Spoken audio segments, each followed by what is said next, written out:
All right, greetings and welcome. Thanks for being a part of our discussion today. Today, we are going to talk about what I titled the the much ado about Igbo. You know, a lot of time Igbo say Nigeria have an Igbo problem, and then uh, a gospel artist and a preacher contacted me and was like, we always talk about the things that the Igbo are doing maybe wrongly, but we should also look at the fact that people from other ethnicities in Nigeria target the Igbo or call the Igbo out or do not seem to like or love the Igbo.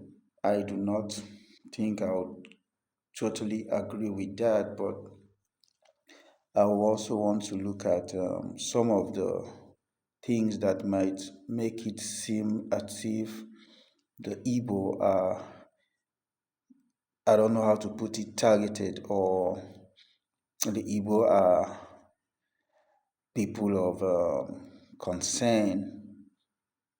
Igbo themselves or Igbo ourselves always feel like we are haunted. You know, if you went to the north, there are times that, especially um, during political seasons, you know ultimatums will be given to the Igbo to leave the north. you know we've had a lot of these, so I've spoken about them a lot, but today, outside the political space, we want to look at why there is so much emphasis on Igbo. To put this in perspective, I am Igbo from Abia State, Arochukwu precisely. So I am not speaking from the outside, I am speaking as an insider.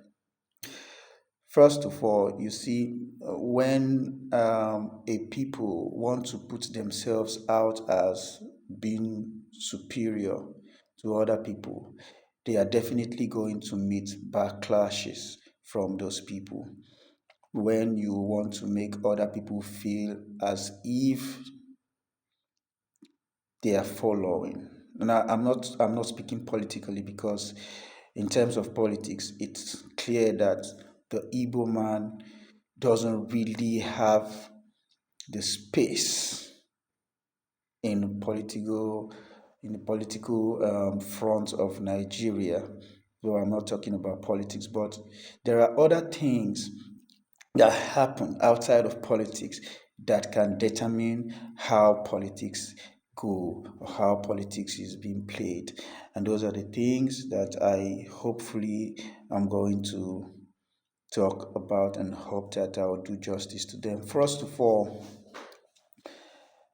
let's look at Nollywood. You know, the movies, the films, the cinemas have a way of programming our minds. They have a way of building our our thoughts. They have a way of affecting the way we think, the way we look at things, the way we behave, the way we do everything.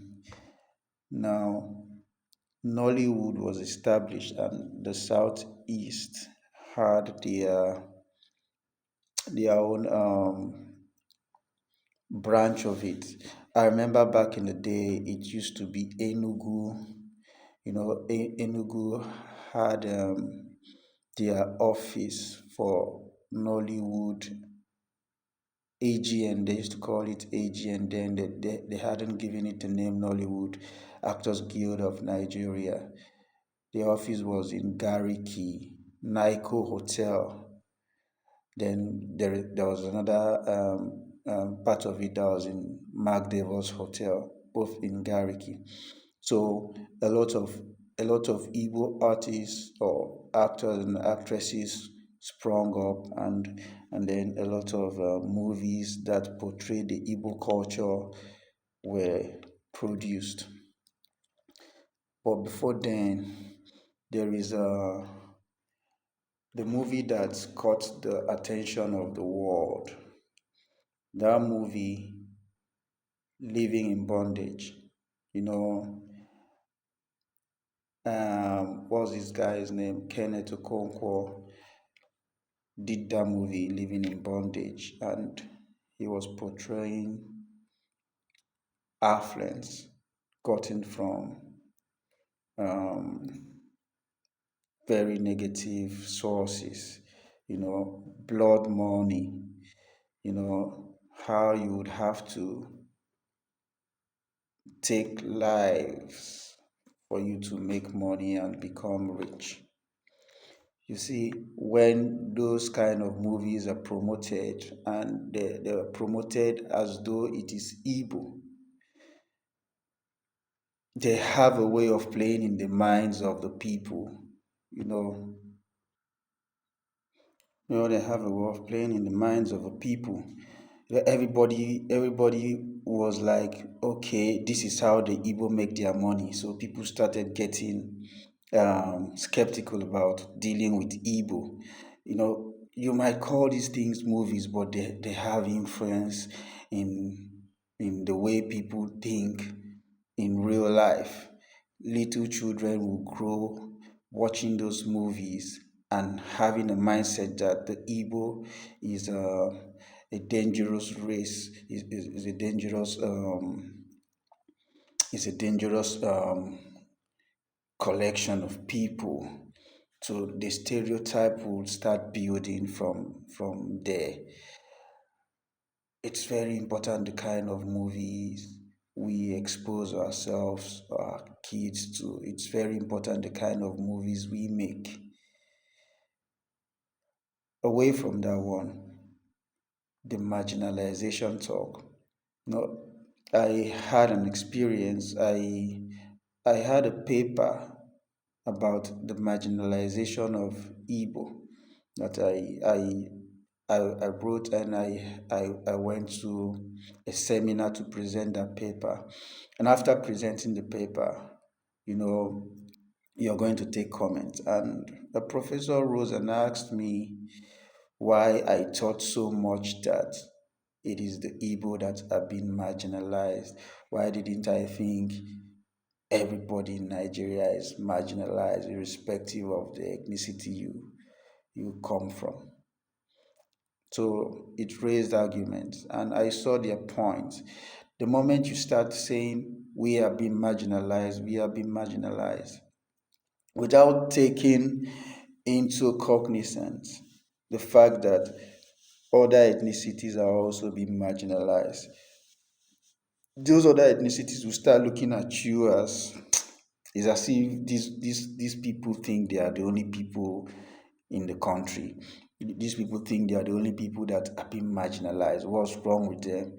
Can't you see we are also being marginalized? I've always spoken about the fact that there are just two ethnicities in Nigeria: the ethnicity of the political class and the ethnicity of the rest of us. If you do not belong or you're not connected to those that are in power, you'll be marginalized. You struggle with things that you're supposed to get just by being a citizen. So when we are not saying the Igbos are not marginalized, it's obvious, it's clear that the Igbo are being marginalized. But the Igbo are not the only ones being marginalized. In fact, someone asked me in that conference, in that seminar rather, is it because your own voice is louder? Like Namdi Kanu. Is it because your own voice is louder that you think you're the only ones that are being marginalized in Nigeria? So when you start putting yourself out there as a victim, you the irony is that you throw yourself open for more victimization. So it's important that we note this point and try to rethink how we express our grievances, not just thinking about ourselves alone, but thinking about others. In fact, in the Igbo acronym, even the Igbo will say I before other. IBO, I before others. And then if you wanted to spell it the traditional way, it is IGBO. And then they will say I go before others. So when you start putting out this kind of points, a lot of people will start thinking you're selfish, you're self-centered, and naturally nobody wants to associate with someone who is selfish. So that's on the micro level, but these things also build up into the it has a bigger picture. So when you say I before others, what that means is even though others are being marginalized, but I am marginalized. So let's talk about myself first before we could consider others. When you do that, the others are going to look at you and wouldn't want to find it comfortable or convenient having to do things or to coexist with you. They would look at you as selfish lot. Then there is the other point of the Igbo claiming to be descendants of Israel. Religion is a very big thing, and religion is for anybody who wants to be religious. But in Nigeria, the Igbo ethnic group consider themselves the descendants of Israel. Israel is traceable to the Bible, and in the Bible, it looks as if the Israelites are the ones who are the children of God. And then when we are all Christians, we are all Bible believers, and a particular ethnic group claims to be the Israelites, claims to be the original children of God. The other ethnic groups will be seeing themselves, you're putting them at the position of feeling inferior. And when someone feels inferior, they become, should I say, envious. They become skeptical of those that are putting themselves out as superior. When you do these things, you put yourself in that position where you you would want to be made to feel like you are an endangered species. So it's all about the loudness of the Igbo. There is another one that the Igbo also say about being wise.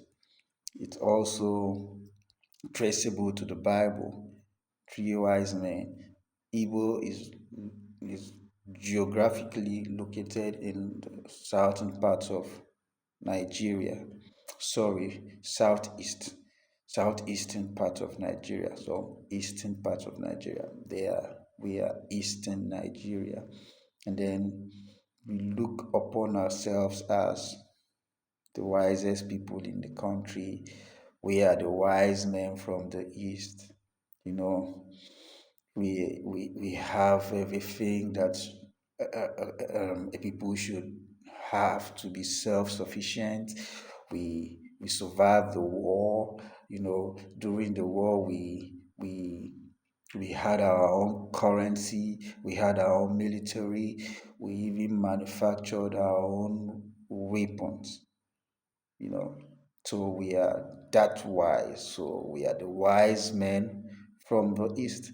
When you when you keep hammering on that, when you keep saying, I'm sorry with my lighting, I think I have a challenge with my lighting. When you keep saying you're the wise man from the east, you're the most intelligent, you're the most, you know, the other people that you are coexisting with would start feeling uneasy around you. They will start looking at you as if you had the opportunity, you're going to control, you're going to conquer. They will start feeling like this person or these people are putting themselves as superior to us. These are the things that attract the negative attention that the Igbo attract. Again, is the Igbo always saying we are the best in business. We are the we can turn 100 naira into a million. Some of these things are not false. Igbo have wonderful business acumen, especially that Nwa boy tradition, that you serve a master over a period of time. They settle you, like it is said, and then you become a boss of your own. It has helped the Igbo to spread wealth. It's helped Igbo to create and recreate wealth. But then we always put ourselves out as the ones that knows how to do the business. The rest of the country would not become jealous, but they'll become envious.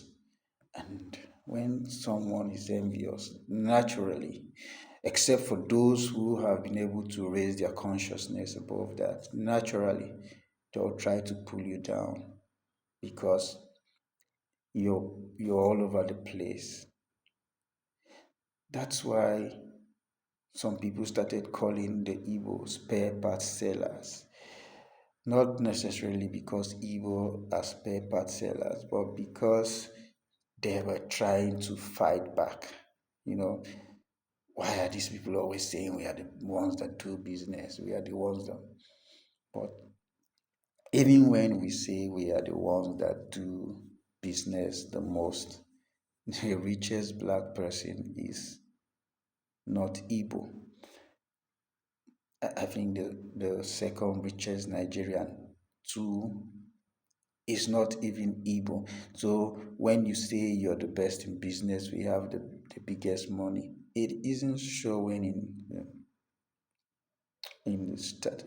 national statistics. It's not even showing in the international statistics. But you keep blowing it up, and when you do that, you make the other people to feel or look inferior.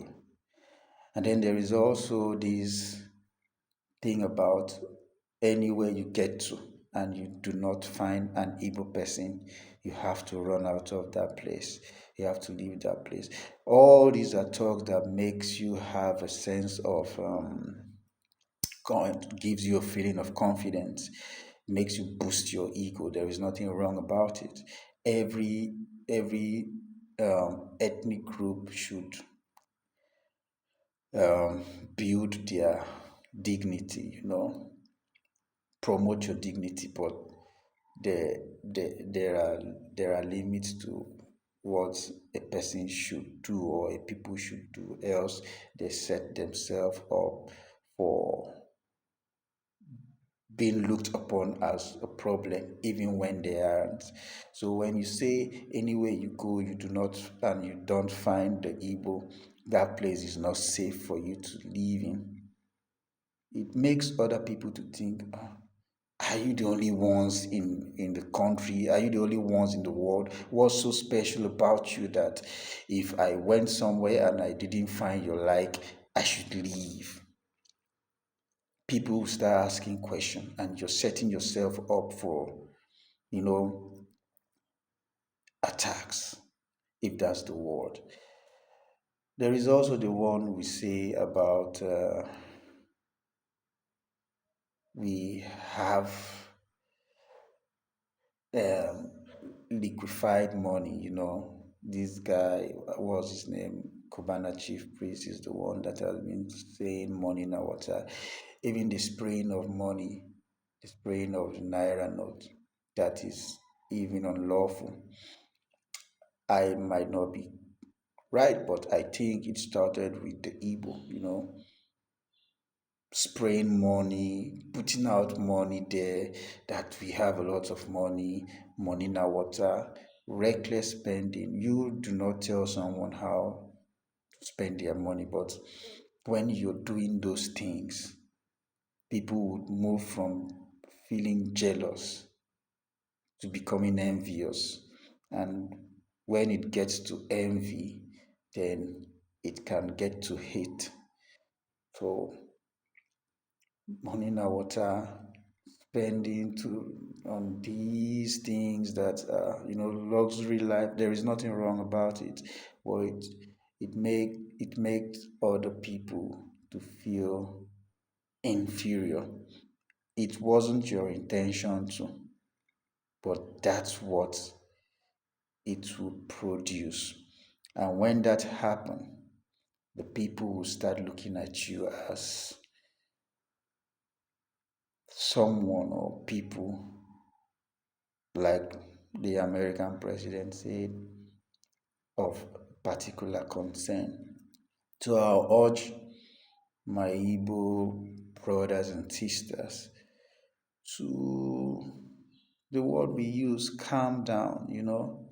You can do your thing, you can be moderate, you can speak well about yourself, you can spend your money, you can brag about the Igbo land, you can brag about the Igbo culture, but you can be moderate about it. If you went about it in a way that puts you as superior, others will think you're out there to control them. Others will think if you had an opportunity to become president, you might put everybody under control. A lot of time people ask, na only una fit say, una dey. Why is it that you people always think you're the ones that are better off? I went for when I did my master's degree. I went for an um, external defense of my thesis, and I was dressed in the Igbo regalia, or the regalia that is considered Igbo, like this Isiagu right now. I was dressed in Isiagu and the red cap for my thesis defense, external defense. And the first thing I was asked by the external examiner was, "Why are you dressed this way?" And I said, I like taking my culture, my origin wherever I go." And he asked, "Where are you from?" I said, I am from Aruchuku in Abia State. Fortunately, he also is an Igbo man, but from Anambra. And he told me, when you're coming to places like this, it is good to just be moderate. You could put on a suit so people don't really know where you come from, unless they would ask or get to find out from your name. And he gave me an instance that, what if he was an examiner from a different ethnic group and have had very awful or very bitter experiences with the Igbo, and he was looking for an opportunity to retaliate with another Igbo, that my appearance would put him off, and he might even attack me or give me issues with my defense. You see, that's why it's good to seek education. Knowledge is power. When he said that to me, and I just at the end of the defense process, I went and thanked him. I thanked him for telling me that, because I never looked at it from that perspective until then. So when you put yourself out as the you want to be seen everywhere, people will start becoming skeptical of you and you might become the endangered species. I hope I've tried. Thank you.